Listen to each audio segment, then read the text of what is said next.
Congress party में आज एक प्रेस वार्ता का आयोजन किया गया, जिसमें कहा गया कि अमित शाह जो संविधान को लेकर टिप्पणी किए हैं उनका विरोध हम लोग करते हैं और बताना चाहते हैं कि जिस संविधान को हम लोग लेकर घूम रहे हैं वह उसी संविधान के तहत अमित शाह आज देश के गृह मंत्री बने हुए हैं। मौके पर क्या कुछ कहा, आइए आपको सुनाते हैं। आप लोगों ने ये सुना होगा कि झारखंड में देश के गृह मंत्री जी पधारे हुए हैं।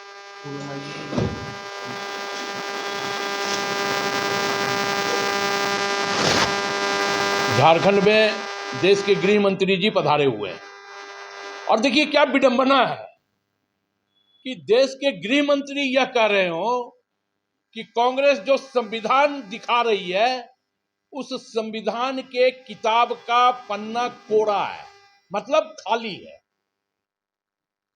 अमित शाह जी, अगर देश के संविधान का पन्ना खाली होता तो आप इस देश का गृह मंत्री नहीं बन पाते। या आप इस देश के गृह मंत्री बने हो, इसका मतलब है कि जो किताब कांग्रेस पार्टी दिखा रही है संविधान की, उस किताब में वो निहित है, वो खाली नहीं है। और यह बात साफ साबित होता है कि भारतीय जनता पार्टी जो यह कह रही है लोकसभा के चुनावों से कि हम देश के संविधान को बदल देंगे, मतलब अभी भी वो परिपाटी शुरू है। जहालत का क्या परिस्थिति है, मैं ये आप लोगों के माध्यम से बताना चाहता हूं कि भारतीय जनता पार्टी पूरी तरह जाहिलों की और कुपरों की जमात हो गई है कि उन्हें अब देश का संविधान का किताब का पन्ना खाली लग रहा है। यह राष्ट्रद्रोह का केस बनता है। देश के संविधान के ऊपर देश का गृह मंत्री अगर उंगली उठा रहा हो और यह कह रहा हो कि देश के संविधान का जो किताब है उसका पन्ना खाली है, इसका मतलब है कि भारतीय जनता पार्टी का मंसूबा ठीक नहीं है। और हम इस संविधान को बचाने के लिए हमारे लाखों पूर्वजों ने आहुति दिया था कि यह संविधान इस देश में बने।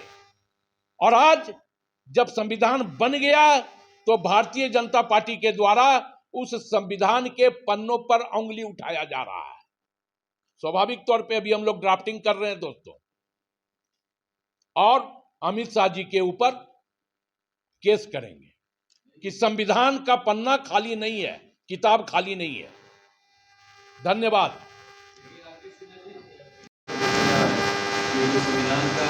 आप जो संविधान दिखा रहे हैं उसका पन्ना खाली है, उसका मैं ये कह रहा हूं कि मैं संविधान जो दिखा रहा हूं वो संविधान हिंदुस्तान का संविधान है, और उस संविधान पर उंगली उठाना, उस संविधान पे उंगली उठाना, ये अमित शाह जी की जहालियत का परिचय है।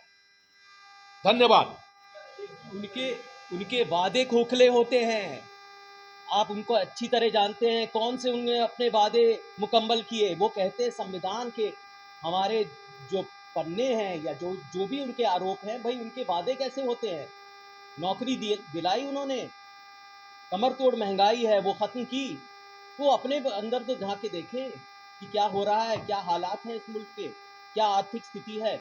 यहाँ मुल्क की आर्थिक जो बर्बादी का संचालन उन्होंने किया उसके बारे में तो जवाब दें। बस मुद्दे अलग भटकाते रहते हैं, भावनाओं से खेलते रहते हैं, जज्बात को उछालते रहते हैं। यही उनका काम रह गया है, यही कर्तव्य रह गया, हर चुनाव में यही करते हैं। इसका कोई मायने नहीं, ये खोखले शब्द है और आप जानते हैं अच्छी तरह से क्या मायने हो सकता है इस तरह की बयानबाजी से। एक मर्यादा होती है, एक मर्यादा होती है। धन्यवाद।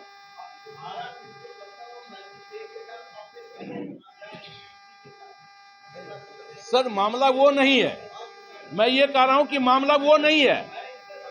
क्या जी,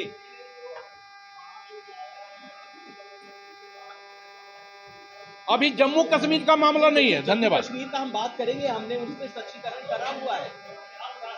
ये मैं कह रहा हूं, मैं आपसे ये बात अभी कर रहा हूं। अभी अभी चुनाव का बात वो करें। एक- चलिए उठ जाइए, बताइए।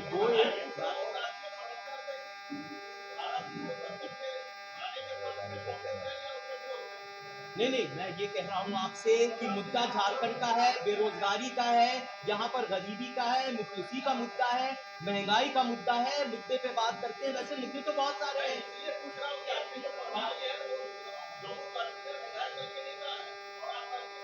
नहीं, देखिए हमारे सहयोगी दल हैं, हम मिलजुल कर बात करते हैं। आप उनसे बात कीजिए। धन्यवाद। चलिए। नहीं, हम सहयोगी दल